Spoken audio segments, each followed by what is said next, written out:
قیامت کا دن ہے جس کو اللہ رب العالمین نے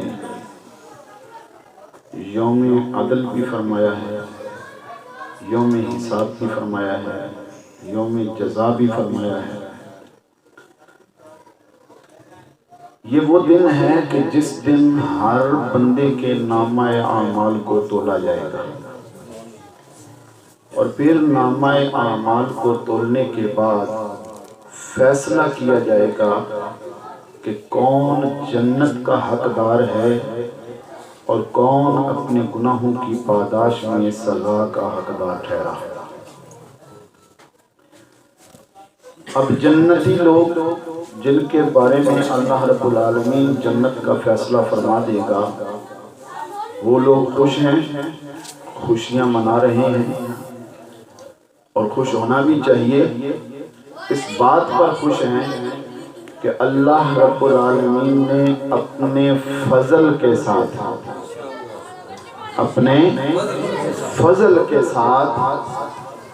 ہمیں جنت عطا فرما دی ہے۔ اعمال کے صدقے نہیں، اعمال کا تو ہمیں بھروسہ ہی کوئی نہیں ہے نا،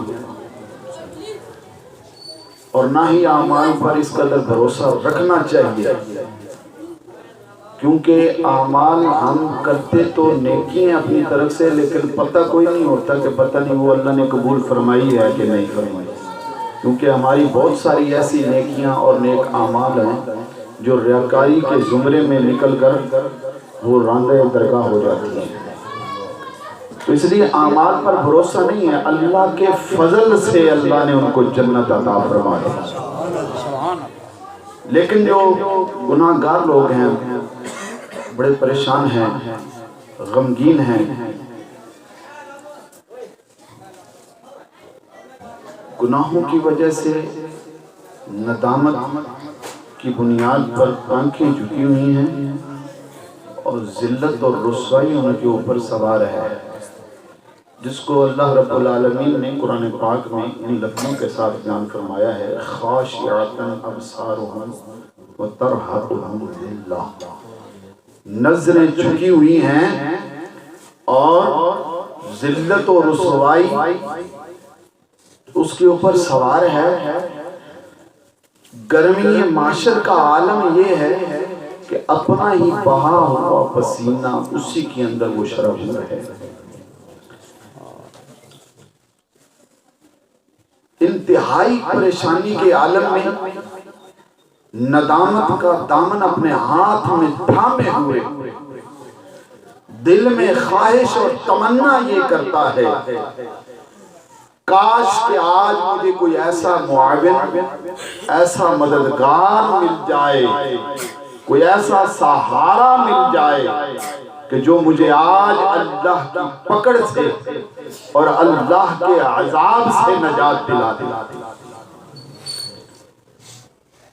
اسی مایوسی کے عالم میں، ندامت کے عالم میں وہ سہارا تلاش کرے گا، معاون تلاش کرے گا۔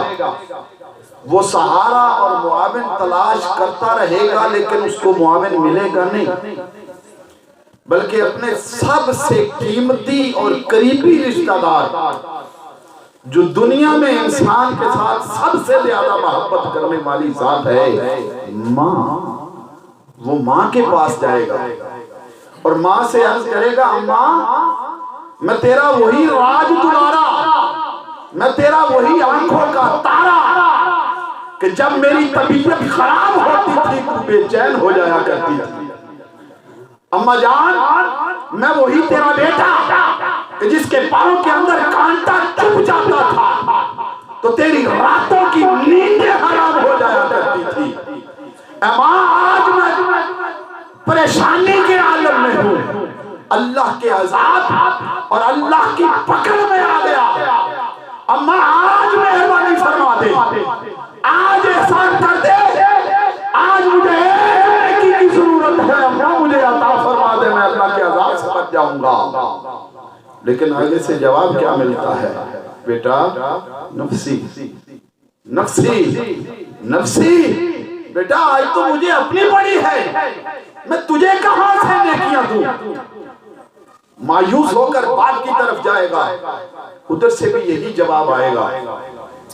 اس حقیقت کو بھی اللہ نے قرآن پاک میں ان لفظوں کے ساتھ بیان فرمایا ہے، یوم یفر المرء من اخیہ وامہ وابیہ وصاحبتہ وبنیہ، کہ ہر قریبی رشتہ دار اس سے دور بھاگے گا، نفسی نفسی کا نعرہ لگا کر اس سے دور ہوتا چلا جائے گا، کوئی معاون کوئی مددگار اس کو نہیں ملے گا۔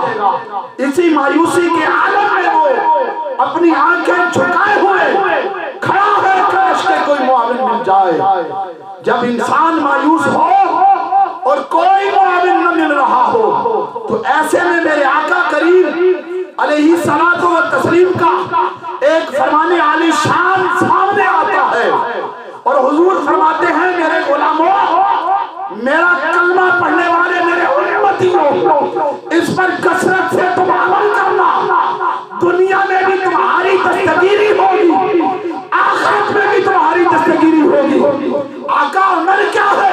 حضور فرماتے ہیں من صلی علیہ، جو بندہ میری ذات پر کثرت کے ساتھ درود پڑھے گا، کثرت کے ساتھ درود پڑھے گا، کون تو شفیعہ یوم القیامت، جب قیامت کے دن تجھے کوئی سہارا نہیں ملے گا، کوئی معاون نہیں ملے گا، میں مصطفیٰ تیرا شفیع بن کر آ جاؤں گا۔ نعرہ تکبیر، نعرہ رسالت، نعرہ تحقیق، نعرہ حیدری، الاسلام، عظمت و شان مصطفیٰ۔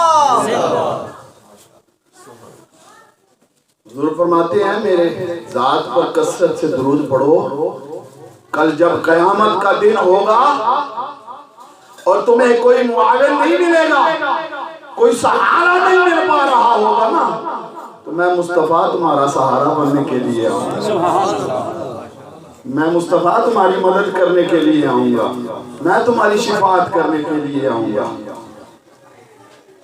کیسا کمال کا حضور کا فرمان ہے، اور عمل بھی کیا ہے کہ حضور کی ذات پر درود پڑھو۔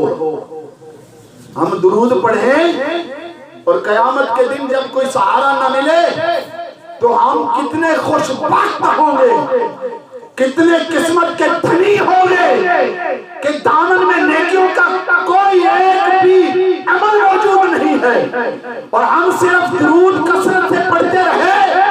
میرا نبی اتنا راضی ہوا کہ اللہ کی بارگاہ میں سفارش کرنے کے لیے تشریف لے آئے۔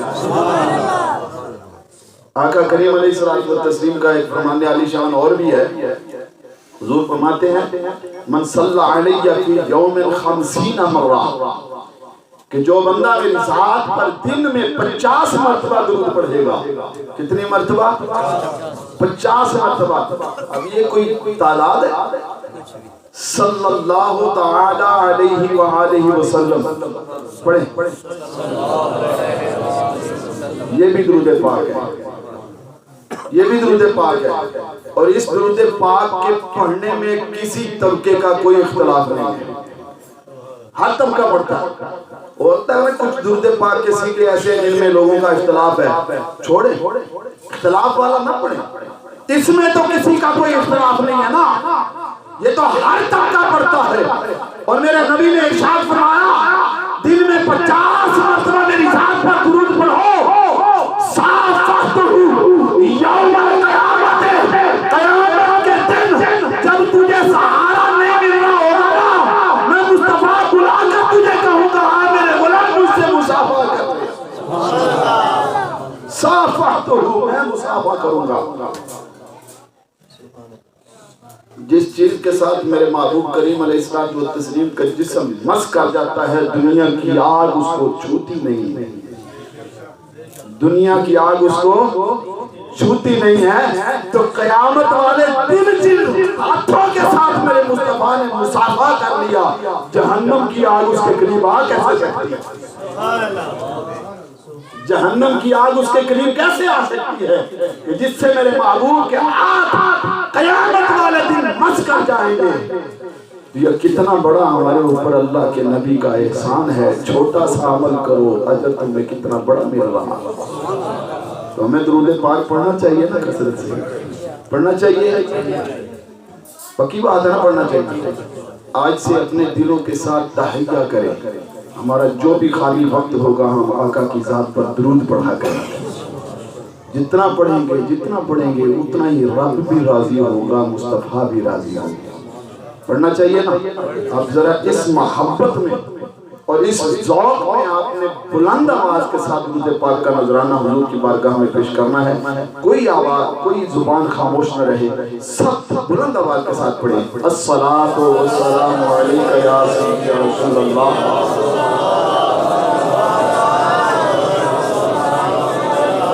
الصلاۃ والسلام علیک یا سیدی یا رسول اللہ وعلی آلک واصحابک یا سیدی یا حبیب اللہ.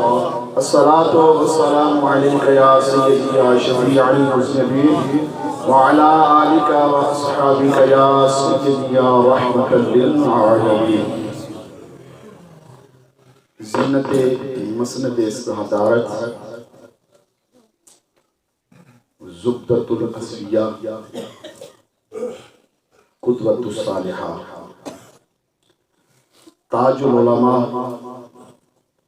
استاذ العلماء سیدی و سندی و مربی و استاذی استاذ العلماء حضور قبلہ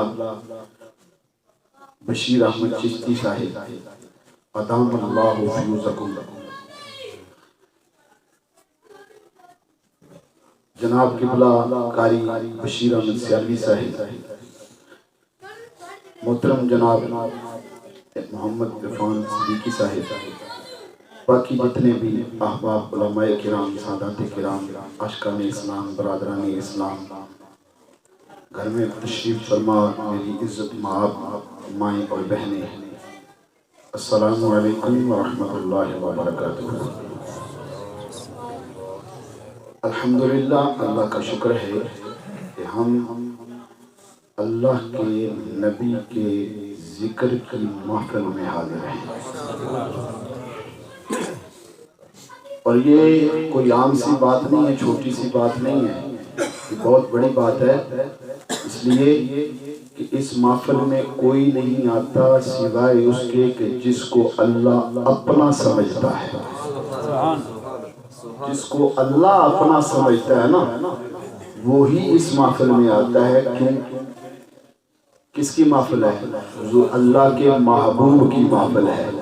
اور عام دنیا دار تو اپنے محبوب کو دیکھنے اور اس کا نام تک نہیں لینے دیتا. اس کے پاس اور اس کی محفل اور اس کے ذکر میں کہاں سے آنے دے. یہ اللہ کا کرم نہیں تو اور کیا ہے, اپنے محبوب کے ذکر کی محفل میں بیٹھا دیا. تو یہ اللہ نے اپنا سمجھا ہے, تو یہ اللہ کا احسان ہے نا. الحمدللہ, ایسی محفل میں ضرور آیا کریں, اس میں اللہ کی رضا شامل ہوتی ہے.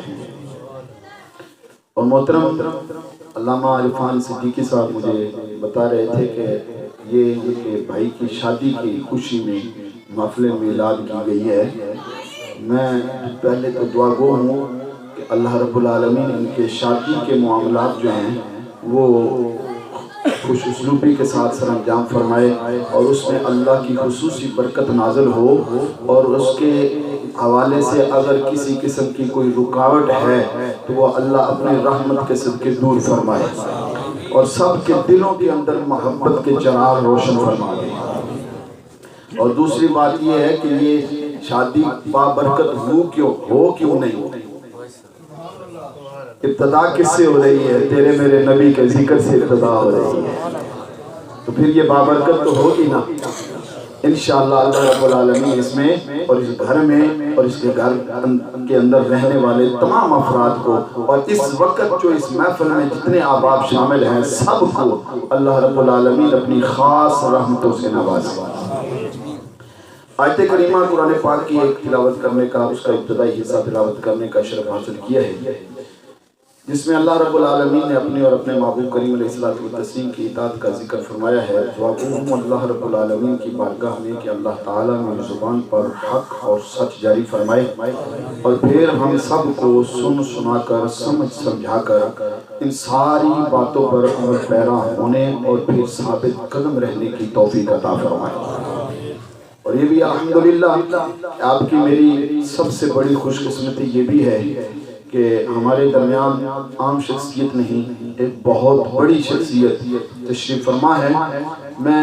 میری سعادت ہے، میری خوش بختی ہے کہ میں اپنے استاد محترم کے سامنے چند کلمات عرض کرنے کی سعادت اور جسارت حاصل کر رہا ہوں۔ یہ انہی کا صدقہ ہے، انہی کا سکھایا ہوا ہے، انہی کا پڑھایا ہوا ہے، انہی کا بنایا ہوا ہے اور انہی کا چمکایا ہوا ہے، جو یہاں پر اب آپ کے سامنے بولنے جا رہا ہوں۔ تو میں اللہ کی بارگاہ میں بھی اور آپ کی بارگاہ میں بھی دونوں جانب سے عرض کرتا ہوں کہ اللہ رب العالمین بھی میری کوئی غلطی ہو تو اس کو معاف فرما دے، اور آپ کی بارگاہ میں عرض کرتا ہوں کہ کوئی ایسا معاملہ ہو، کوئی غلطی ہو تو اس کی عموری اصلاح بھی فرمائیے گا۔ تو اللہ رب العالمین نے ارشاد فرمایا، یا ایھا الذین آمنوا، اے ایمان والو۔ کیا فرمایا ہے؟ اب ایمان والے کون ہیں؟ چپ ہو گئے ہیں، کسی کو شک ہے؟ الحمدللہ اس محفل میں بیٹھا ہوا ہر بندہ صاحب ایمان ہے، کہیں الحمدللہ۔ الحمدللہ اس محفل میں بیٹھا ہوا ہر بندہ ایمان والا ہے، صاحب ایمان ہے۔ تو اللہ رب العالمین نے ایمان والوں کو مخاطب فرمایا ہے۔ آپ میں سٹیج میں آگے پیچھے جتنے احباب یہاں پر بیٹھے ہیں سب ایمان والے ہیں، اور اللہ خطاب بھی ایمان والوں سے فرما رہا ہے۔ مطلب کیا ہوا؟ اللہ رب العالمین آپ سے، مجھ سے، ہم سب سے خطاب فرما رہا ہے۔ یا ایھا الذین آمنوا، اے ایمان والو۔ ہم کتنے خوش بخت ہیں کہ ہم سب کو اللہ نے ایمان والا فرما دیا ہے۔ کتنی خوش قسمتی ہے آپ کی، میری اور ہم سب کی، جو صاحب ایمان ہیں، جن کو اللہ نے ایمان کی دولت سے نواز رکھا ہے۔ وہ سب خوش قسمت لوگ ہیں جن کو اللہ ایمان والا فرما رہا ہے۔ اب آگے ارشاد کیا ہے؟ اللہ فرماتا ہے، اطیعوا اللہ، اطاعت کرو اللہ کی، واطیعوا الرسول، اور اطاعت کرو رسول کی۔ اب یہاں پر ایک بات ذہن میں آئی، مولا بھی اطاعت کے لیے ان دو ذاتوں کا ہی چناؤ کیوں؟ ان دو ذاتوں کا ہی چناؤ کیوں کیا کہ صرف اللہ کی اطاعت کرو اور صرف میرے رسول کی اطاعت کرو، اور کسی ذات کو اطاعت کے لیے کیوں نہیں چنا گیا؟ تو پہلا سوال جب ہم نے اللہ کی بارگاہ میں کیا، مولا تیری ذات کیوں؟ تو اللہ نے فرمایا، قرآن اٹھا پڑھ، اس میں نے لکھا ہے، لیسا کمثلہ شیء، لیسا کمثلہ شیء، میرے جیسی کائنات میں اور کوئی ذات ہے ہی کوئی۔ جیسا خدا میں ہوں، جیسا اللہ میں ہوں، میرے جیسا خدا اور اللہ کائنات میں کوئی نہیں ہے۔ میرے جیسا رازق کوئی نہیں، میرے جیسا خالق کوئی نہیں، میرے جیسا مالک کوئی نہیں، میرے جیسا غفار کوئی نہیں، میرے جیسا رحمان کوئی نہیں، میرے جیسا رحیم کوئی نہیں، میرے جیسا محمد کوئی نہیں، میرے جیسا قہار و جبار کوئی نہیں۔ جیسا میں خدا ہوں، میرے جیسا کوئی اور معبود ہی کوئی نہیں۔ جب میرے جیسا کائنات میں ہے ہی کوئی نہیں تو پھر اطاعت تو میری بنتی ہے، اطاعت تو صرف میری بنتی ہے نا، کہ میرے جیسا کوئی معبود اور الہ ہی کوئی نہیں جس کی تم عبادت کرو، تو پھر اطاعت تو میری بنتی ہے نا، اس لیے اطاعت میری کرو۔ آگے ارشاد فرمایا، وَأَطِیعُوا الرَّسُولَ، اور رسول کی اطاعت کرو۔ مولا یہ بات تو سمجھ میں آگئی کہ تیرے جیسا کوئی نہیں، تو رسول کی اطاعت۔ فرمایا یہ بات رسول سے پوچھ لو، یہ بات رسول سے پوچھ لو۔ تو ہم نے جب حضور نبی کریم علیہ الصلوۃ والتسلیم کی بارگاہ میں عرض کیا تو آپ نے فرمایا، ایکم مثلی، تم میں سے ہے کون جو میری مثل ہو؟ تم میں سے ہے کون جو میری مثل ہو؟ اب دیکھیں مثل کا لفظ ادھر بھی ہے، لیسا کا مثل ہی ہے، ایکم مثلی، مثل کا لفظ ادھر بھی ہے۔ یہ بات اور جانب نکل جائے گی، میں نے موضوع کوئی اور آپ کے سامنے عرض کرنا ہے تو میں اس جانب نہیں جاتا، بہرحال اس چیز کو سامنے رکھے۔ اللہ فرماتا ہے میرے جیسا کوئی نہیں، اور حضور فرماتے ہیں میرے جیسا بھی کوئی نہیں۔ تو اب ارشاد خدا اور فرمان مصطفیٰ جب دونوں کو اکٹھا کریں تو رزلٹ اور نتیجہ یہی نکلتا ہے کہ کائنات میں اللہ جیسا کوئی دوسرا خدا نہیں ہے، اور اللہ کے محبوب جیسا کوئی دوسرا مصطفیٰ نہیں ہے۔ اس جیسا کوئی معبود نہیں تو اس جیسا کوئی ساجد نہیں ہے، اس جیسا کوئی محبوب نہیں، اس جیسا کوئی محب نہیں تو اس جیسا کوئی محبوب نہیں، اس جیسا کوئی چاہنے والا نہیں، اس جیسا کوئی چاہا ہوا نہیں۔ وہ بھی بے مثل و بے مثال ہے، یہ بھی بے مثل و بے مثال ہے۔ وہ ذات کے اعتبار سے خدا بنتا ہے، یہ ذات کے اعتبار سے مصطفیٰ بنتا ہے۔ جہاں جہاں تک اس کی کبریائی ہے وہاں تک مصطفیٰ کی مصطفیٰ ہے۔ دونوں جیسے کوئی نہیں، دونوں بے مثل و بے مثال ہیں، دونوں کی مثال کوئی نہیں۔ اب یہاں پر ایک سوال اور پیدا ہوا، مولا رسول کی اطاعت تو سمجھ میں آتی ہے کہ آقا کریم علیہ الصلوۃ والتسلیم نے ہمارے سامنے ایک ظاہری زندگی جو ہے وہ گزاری ہے، نمازیں پڑھی ہیں، روزے رکھے ہیں، زکاتیں دی ہیں، نیک اعمال ہمارے سامنے کر کے ہمارے سامنے عمل ارشاد فرمایا ہے۔ آپ کا اٹھنا بیٹھنا چلنا پھرنا کھانا پینا یہ سب کچھ ہمارے سامنے ہے۔ رسول کی اطاعت تو ہم کر سکتے ہیں، مولا تیری اطاعت کیسے کریں؟ تو نہ نمازیں پڑھتا ہے، نہ تو حجیں کرتا ہے، نہ تو زکاتیں لیتا ہے، نہ تو باقی اس قسم کے باقی معاملات کرتا ہے، پھر تیری اطاعت کیسے کرے؟ رسول کی اطاعت تو سمجھ میں آتی ہے لیکن تیری اطاعت کیسے کرے؟ تو اللہ نے فرمایا اس کا جواب بھی میں نے قرآن میں دے دیا ہے، کھول قرآن اور پڑھ قرآن کو۔ من یطع اللہ فقد اطاع اللہ، من یطع الرسول فقد اطاع اللہ۔ جس نے رسول کی اطاعت کر لی اس نے اللہ کی اطاعت کر لی، جس نے رسول کی اطاعت کر لی اس نے اللہ کی اطاعت کر لی۔ گویا پتہ یہ چلا کہ رسول کی اطاعت ہی اللہ کی اطاعت ہے۔ اس سے یہ بات بھی واضح ہو گئی کہ اللہ تک پہنچنا ہے تو رسول کے زینے کے بغیر کبھی نہیں پہنچ پائیں گے، کیونکہ رسول کی اطاعت ہی اللہ کی اطاعت ہے۔ جب اطاعت رسول میں آئیں گے تو اللہ تک پہنچ پائیں گے۔ اس میں اصل میں کچھ دو تین حکمتیں ہیں، اور بھی بہت ساری ہیں جو میں آپ کے سامنے عرض کرتا ہوں، دو تین ہیں۔ پہلی حکمت تو یہ ہے کہ اللہ سمجھانا یہ چاہتا ہے کہ تم مجھے جانتے ہی نہیں۔ اللہ کو کون جانتا ہے؟ آپ جانتے ہیں؟ کوئی جانتا ہے؟ کوئی انسان جانتا ہو؟ کوئی ظاہری طور پر دنیا کے اندر بسنے والا کوئی انسان خدا کو جانتا ہو؟ اللہ فرماتا ہے تم مجھے جانتے ہی نہیں، اور جس کو تم جانتے نہیں اس تک تم پہنچ کیسے سکتے ہو؟ جس کو تم جانتے ہی نہیں اس تک تم پہنچ کیسے سکتے ہو؟ میں تمہارے سامنے ظاہر نہیں، تم مجھے نہیں جانتے، تم مجھے نہیں پہچانتے، میں نے تمہارے سامنے محبوب بنا کر بھیجا ہے جو تمہارے سامنے زندگی گزارے گا، سیرت بنائے گا، اٹھنا بیٹھنا چلنا پھرنا تمہیں کر کے دکھائے گا۔ تم اس کو جانو گے، جاننے والے کی اطاعت کرو گے، نہ واقف تک وہ تمہیں پہنچا دے گا۔ نعرہ تکبیر، نعرہ رسالت، نعرہ تحقیق، نعرہ حیدری۔